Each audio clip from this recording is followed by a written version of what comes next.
pagi pemirsa, apa kabar Anda di pagi hari ini? Senang sekali saya Graciela Taime dapat menjumpai Anda dalam Berita Papua. Sejumlah informasi menarik dan teraktual telah berhasil dirangkum tim redaksi kami. Berikut 3 berita utama hari ini.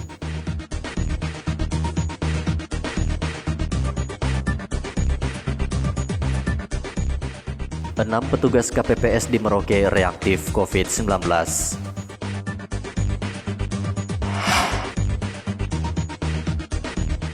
Curi 51 ponsel, 4 pemuda di Kerom diringkus polisi.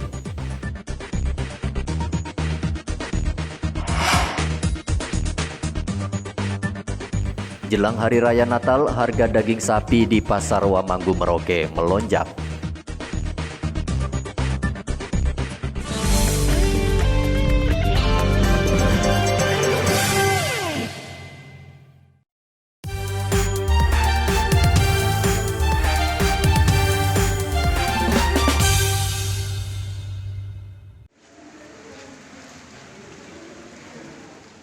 Ribuan petugas KPPS di distrik Merauke Kota mengikuti tes cepat COVID-19 Selasa kemarin. KPU Merauke mewajibkan seluruh petugas KPPS yang bertugas hari ini mengikuti tes cepat COVID-19 pada masing-masing puskesmas tempat petugas berdomisili.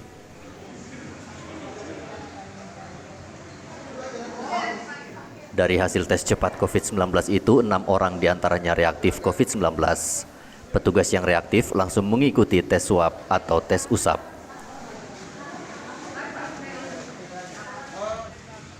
Ketua Panitia Penyelenggara Distrik Merauke Kota Salim Divinubun mengatakan ke-6 petugas itu langsung diganti dengan petugas yang lain agar tidak menimbulkan klaster pilkada. Rapid test yang dilakukan oleh petugas puskesmas oleh penyelenggara kemarin ada terdapat 6 orang reaktif, yang satunya itu di Kelurahan Samkai, kemudian yang 4-nya itu di Kelurahan Karang Indah, kemudian yang satunya di Kelurahan Maron. Nah, jadi jumlahnya 6. Kemudian 6 ini kami kemarin ambil satu keputusan bahwa 6 ini perlu kami akan ganti sehingga tidak akan menimbulkan klaster terbaru di penyelenggara di tingkat KPPS. Nah, oleh sebab itu kemarin kami sudah ketemu dengan rapat koordinasi dengan pihak komisioner KPU sehingga langkah-langkah maupun kebijakan-kebijakan yang perlu dibuat untuk menyelesaikan persoalan-persoalan di bawah kami sudah lakukan. Salim juga menambahkan petugas KPPS yang akan bertugas wajib menunjukkan surat bebas COVID-19. Muhammad Ridwan melaporkan dari Merauke, Papua.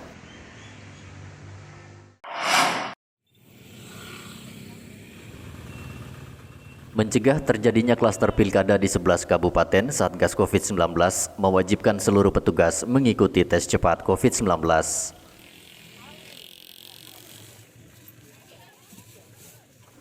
Berdasarkan peraturan KPU nomor 13 tahun 2020, petugas yang berada di TPS wajib menunjukkan surat bebas COVID-19 sebelum bertugas. Petugas yang tak membawa surat bebas COVID-19 tak boleh bertugas dan masuk ke dalam TPS. Ketua Harian Satgas COVID-19 Papua, William Manderi mengatakan, tes cepat COVID-19 untuk petugas keamanan dan petugas TPS untuk mencegah bertambahnya pasien COVID-19 di Papua. Kita tekankan di Waropen, H-1 sebelum pelaksanaan tanggal 9, saya akan tanya KPU dengan Bawaslu, ini aparat semua ini yang mau pelaksanaan ini sudah rapid belum? Sudah Bapak, kita sudah rapid semua, ya baik. Itu kunci utama, harus dirapid, begitu. Kalau petugas sudah rapid semua sudah oke, baru bisa melaksanakan tugas. Yang tidak rapid tidak bisa masuk melaksanakan tugas. Jadi standar. Begitu, karena ukurannya ada di PKPU 13 itu, harus dirapid semua petugasnya di lapangan. Nah, masyarakat justru itu, kemarin saya bilang, tim medis juga harus ada, dilibatkan. Sehingga mereka yang nanti datang, para pemilih datang, ketika mereka dengan suhu tubuh pengukur, sudah di suhu tubuh dan melewati ambang yang sudah ditentukan 37, silakan kasih pindah. Setelah ini nanti disendirikan, sehingga tim medis bisa melihat, menangani kalau memang di rapid dan ini langsung diisolasikan. Ini menjadi tugas Satgas juga menghimbau warga yang datang ke TPS wajib memakai masker dan mengikuti protokol kesehatan yang telah diatur di TPS. Hendra melaporkan dari Jayapura, Papua.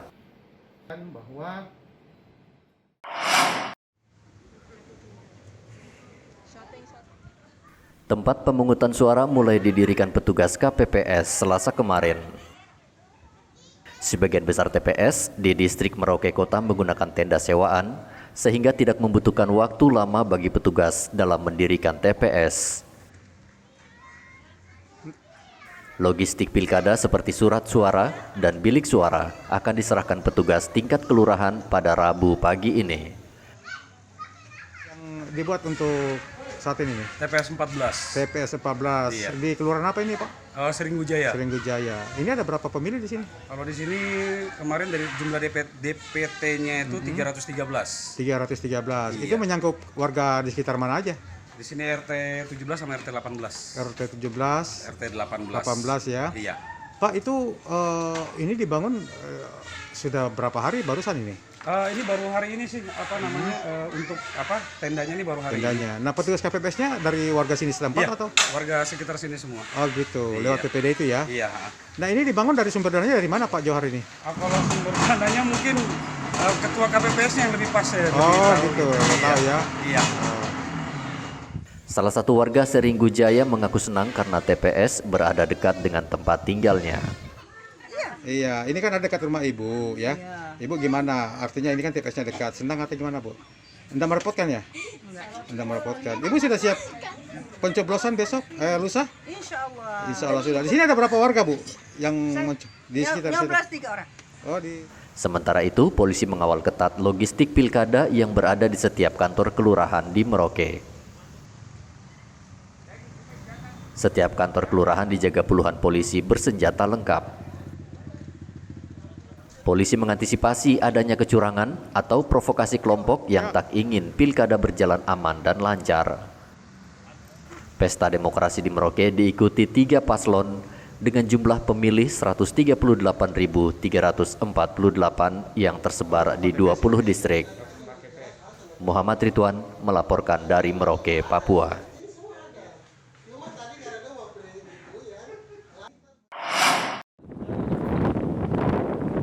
KPU Papua menyebut 1 dari 11 kabupaten yang menggelar pilkada serentak tahun 2020 menggunakan sistem noken dalam pelaksanaan pencoblosannya. Sistem noken adalah sebuah sistem pencoblosan yang kotak suaranya diganti menggunakan tas noken, sehingga pemilih usai mencoblos langsung mengisi surat suara ke dalam noken milik setiap paslon. Sistem noken juga mengizinkan seorang kepala suku berhak mewakili masyarakatnya menentukan kepada paslon siapa suara itu diberi.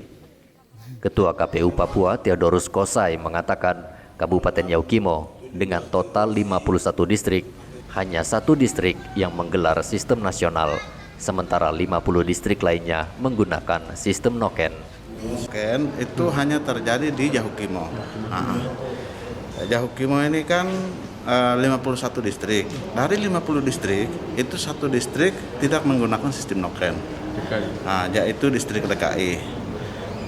Distrik DKI itu memiliki 16 TPS. 16 TPS itu menggunakan sistem nasional, one man one vote. Sedangkan 50 distrik lain itu semua menggunakan sistem noken. Kita akan melakukan. Sementara itu, anggota Bawaslu Papua Ronald Manoa meminta Bawaslu tingkat kabupaten dan distrik agar mengawasi pelaksanaan pencoblosan menggunakan sistem noken karena sangat rentan terjadi kecurangan. Bawaslu sudah mengingatkan, sudah melakukan pencegahan secara maksimal, tetapi kami butuh kepatuhan dari penyelenggara di tingkat bawah, dari teman-teman KPU, Bawaslu sendiri, pengawasnya, terus kemudian masyarakat pendukung, agar semua memahami bahwa regulasinya seperti itu, ya kita harus patuh terhadap regulasi untuk menghindari potensi pemilihan suara ulang.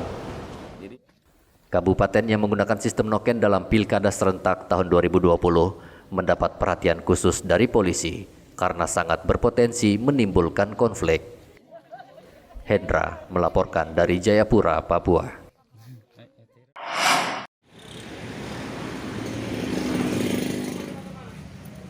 KPU Manokwari sejak Senin lalu hingga Selasa kemarin terus mendistribusikan logistik pilkada ke 9 distrik yang ada di Manokwari, Papua Barat. 4 distrik terluar yang pendistribusiannya menggunakan perahu terlebih dahulu didistribusikan pada Senin lalu.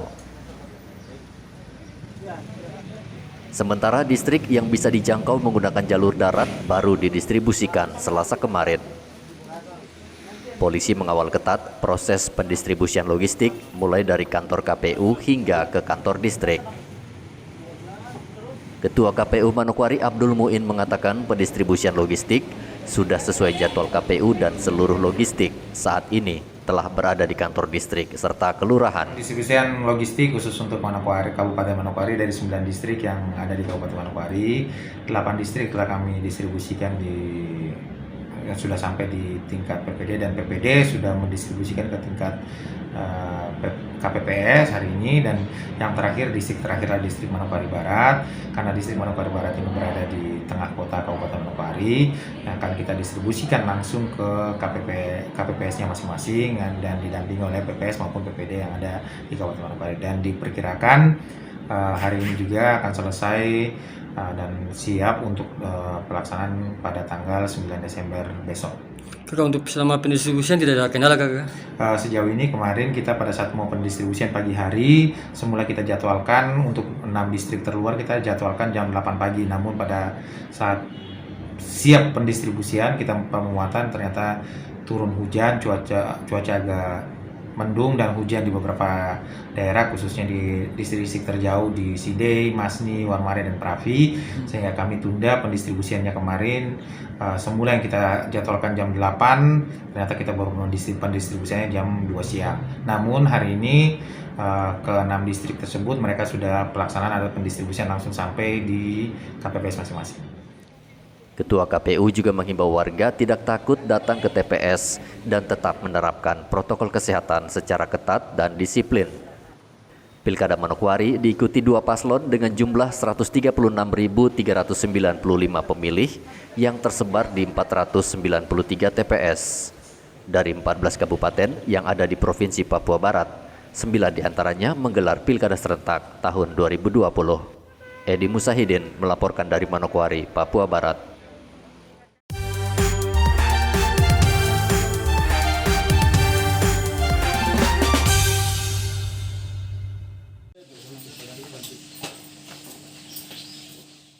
Polisi meringkus 4 pencuri ponsel di Kampung Asyaman, Arso 2, Kabupaten Kerom, Senin lalu. Keempat pelaku yang sempat buron selama sepekan itu tanpa perlawanan saat ditangkap petugas. Keempat pelaku membobol pintu sebuah toko ponsel di Arso 2 pada Selasa pekan lalu. Polisi menyita 37 unit ponsel serta uang tunai 3 juta rupiah dari tangan pelaku.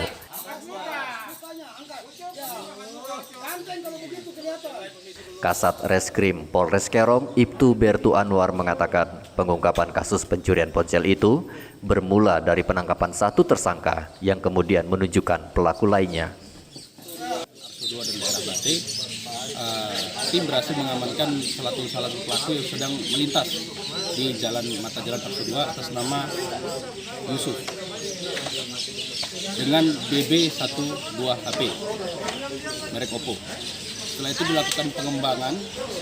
Dari hasil pengembangan dan interogasi awal terdapat 3 nama pelaku lainnya atas dengan inisial T, P, dan P. Kemudian pelaku menunjukkan di mana letak 3 orang pelaku lainnya yang berada di sekitaran Desa Bate. Kemudian tim berhasil sampai di rumah ketiga pelaku dan melakukan penangkapan.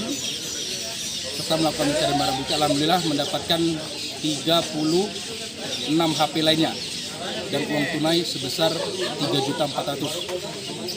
Belum lagi 3.800.000.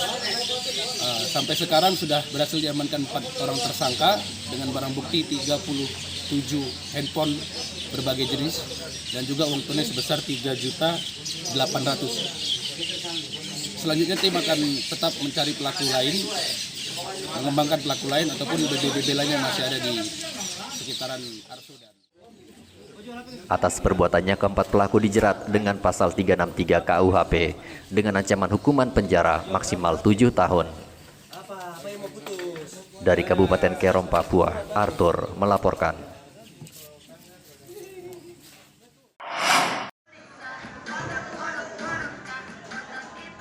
Dua pekan jelang Hari Raya Natal, harga daging sapi di Pasar Wamanggu, Merauke melonjak. Pedagang terpaksa menaikkan harga daging sapi karena permintaan warga meningkat. Harga daging sapi yang biasa dijual Rp100.000 per kilogram naik menjadi Rp110.000 per kilogram. Penjual daging sapi mengatakan naiknya harga daging sapi juga disebabkan karena sulitnya penjual daging mendapat hewan ternak sapi dari peternak. Dari 100 ke 110. Ini nanti kalau untuk Natal naik lagi? Ya, naik. Naik lagi? 5.000, 10.000. Tapi kalau sapi dapatnya bagaimana? Mudah atau susah? Sudah agak susah. Agak susah ya? Sekarang ini standar 110. 110 ya? Nah kalau Natal gimana? Mungkin naik lagi? Mungkin ada kenaikan 5.000, 10.000 ada kenaikan. Tapi kalau stok sapi di petani banyak? Kalau stok sapi untuk sekarang ini mungkin agak susah karena petani dalam keadaan mungkin lagi mau nanam toh. Jadi mungkin dananya masih banyak. Jadi mungkin penjualan kurang. Oh gitu. Tapi ada stok tetap ada. Tapi kalau untuk permintaan daging menjelang Natal tambah banyak biasanya? Iya biasanya banyak. Biasa naik sampai berapa persen? Ya mungkin sampai 20%. 20% ya? Penjual daging sapi juga memprediksi harga daging sapi akan terus melonjak hingga Hari Raya Natal nanti. Muhammad Ridwan melaporkan dari Merauke, Papua.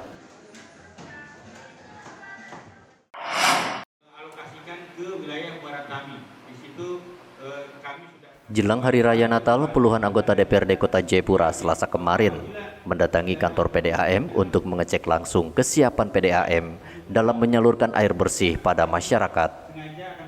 Kedatangan legislator itu setelah adanya keluhan dari masyarakat yang sulit mendapat air bersih. Ketua Komisi C DPRD Kota Jayapura, John Betaubun mengatakan, kondisi sumber air PDAM banyak yang tak berfungsi sehingga menjadi kendala dalam menyalurkan air bersih pada warga.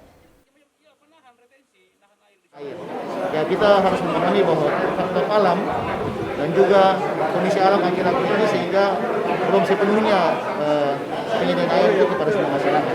Tapi yang paling utama adalah pelayanan yang selama ini sudah dibawa secara baik. Itu yang kami memberikan apresiasi dan harapan kami bahwa air ini bukan saja menyelamatkan tahun baru, tapi air merupakan kebutuhan utama. Sehingga kami berterima kasih dengan penjelasan yang diberikan oleh Bapak Direktur Utama, dan kita berharap bahwa ke depan ini air berjalan dengan baik dan yang sudah baik tinggal ditingkatkan. Direktur PDAM Jayapura Enti Sutisna mengakui kendala yang dihadapi selain adanya sumber air yang rusak, juga terdapat kebocoran sejumlah pipa PDAM yang diduga merupakan ulah warga. Memang kami mengalami kendala di dalam pelayanan, ya. Sudah tentu kendala ini akan menjadi ringan ketika ada dukungan daripada seluruh anggota dewan maupun dengan pemerintah kota, ya, selaku pemilik daripada PDAM Jayapura ini. Kedepan sudah tentu dalam kesempatan ini kami juga menyerahkan satu buku dokumen yang kami susun, yaitu mengenai bisnis plan PDAM untuk jangka waktu 2020-2024. Dokumen itu secara lengkap memetakan tentang permasalahan PDAM secara internal maupun eksternal dan apa yang akan dilakukan oleh PDAM. Warga diminta tak mencuri air bersih dan memasang pipa dengan melakukan pendaftaran ke kantor PDAM. Rian Tonai melaporkan dari Kota Jayapura, Papua. Pemirsa, informasi tadi sekaligus mengakhiri jumpa kita dalam Berita Papua. Saya Graciela Taime, mewakili tim kerabat kerja yang bertugas menyampaikan terima kasih, selamat beraktivitas, sampai jumpa. Wanyambe.